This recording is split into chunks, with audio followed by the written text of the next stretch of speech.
ఈ నెల 17వ తారీఖున శాంతి భద్రతల మీద ఆయన ఒక శ్వేతపత్రాన్ని విడుదల చేయాలని అనుకున్నారు, ప్రకటించారు. ప్రకటించిన తర్వాత ఆ శ్వేతపత్ర విడుదలని వాయిదా వేసుకున్నారు. ఇక్కడ నేను చాలా సూటిగా ప్రశ్నిస్తున్నా, ఎందుకు వాయిదా వేసుకున్నారు అని అడుగుతా ఉన్నా.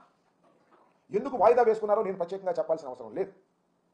ఎందుకంటే 5 సంవత్సరాలలో వైఎస్ఆర్ కాంగ్రెస్ పార్టీ పరిపాలన చేసినప్పుడు మా మీద లా అండ్ ఆర్డర్లో సంబంధించిన విషయాల మీద వారు ఆరోపణ చేసినటువంటి ఆరోపణల కన్నా కూడా కేవలం ఈ 45-46 రోజుల్లోనే అంతకన్నా ఘోరమైనటువంటి వైఫల్యాలు ప్రజల కళ్ళ కనిపిస్తున్నాయి. ఆరోపణలు మాత్రమే చాలా స్పష్టంగా కనిపిస్తూ ఉన్నాయి.